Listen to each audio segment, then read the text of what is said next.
video, I want to explore downward facing dog and tabletop and helping to connect more clearly from the hand through to the elbow into the shoulder girdle and into the spine. And as we do some work through this chain, how it will end up feeling in your dog and in your tabletop. So what I've got here are 2 blocks. Now my blocks are wooden. You can use cork or foam and also a strap.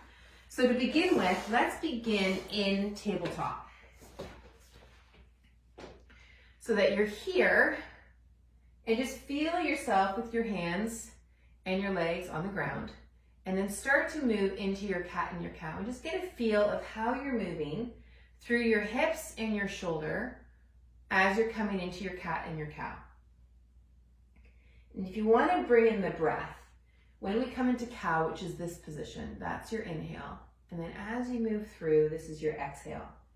It becomes really interesting exploring ourselves in movement with our breathing and just what each feels like and how they connect with each other.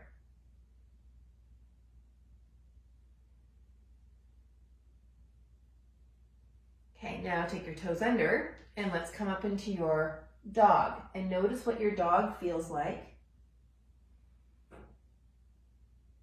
Okay, good, and then coming down. All right, now we're gonna take the strap, and if you've got a long one, make sure that you fold it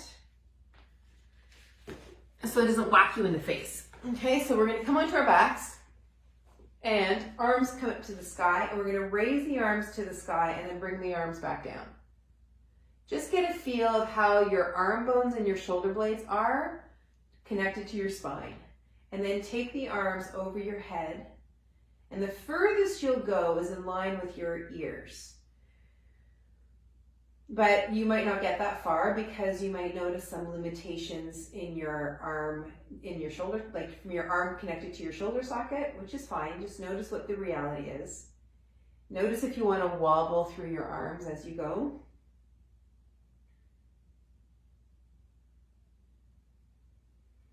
Pay attention to your breathing and notice if your rib cage wants to arch as you go over. And not that I want you to suck your back to the floor, but just notice at what point the ribs want to move and only go as far as the ribs don't move.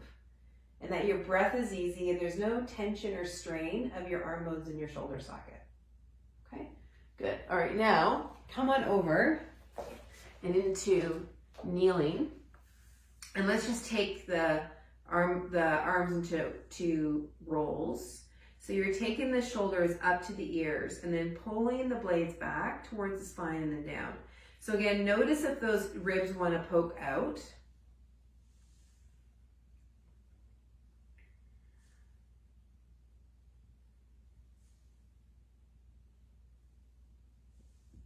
All right, perfect. Okay, now bring one arm across your body and let's move that arm across. Now watch the space between my ear and my shoulder. It's not coming like this.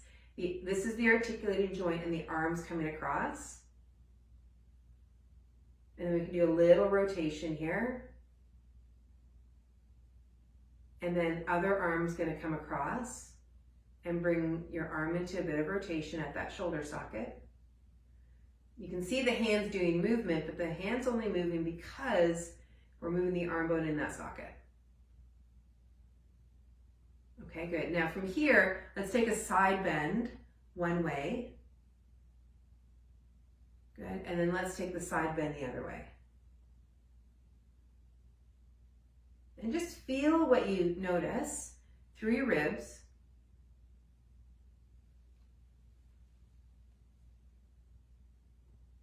Good. All right, now from here, let's come back to your tabletop and let's just notice if anything has changed as you're in tabletop and coming into cat and cow. Anything different? Okay, and then up into your dog.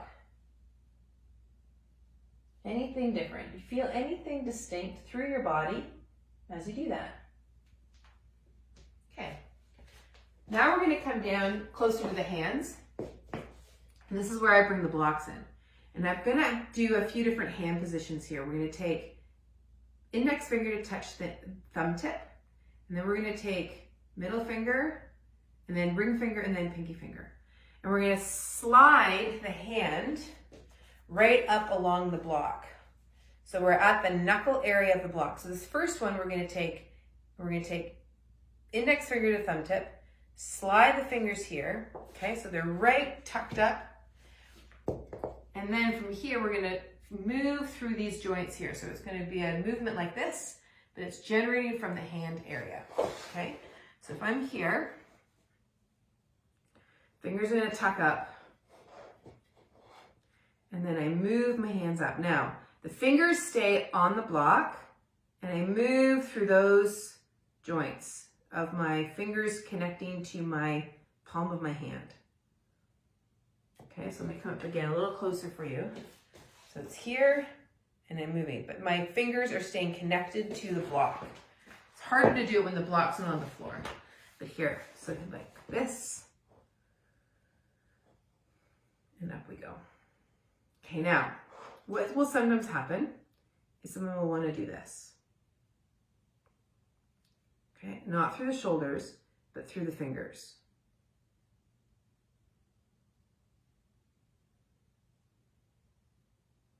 Okay, good. Okay, now, middle finger, connects to the thumb, same thing.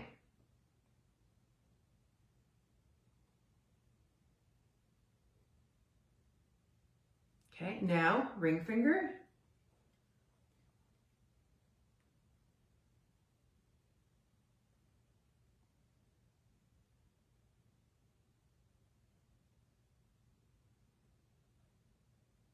Okay, and then pinky finger.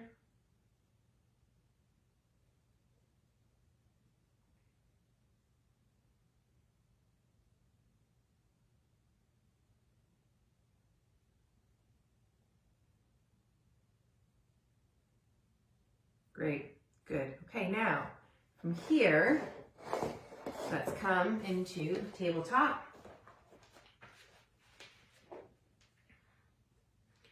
And now notice what the arms feel like as you come through cat and cow. Notice what your breath feels like. Good, and then toes come under and then into your dog, and notice what that feels like.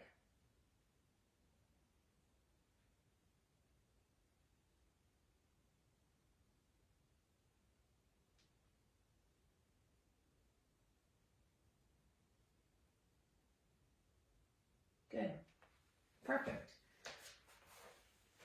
So a few different ways of connecting from the upper part of the kinetic chain down to the bottom of the kinetic chain, and how that then shows up through your tabletop, your cat and cow, and your downward facing dog. You have a great time exploring.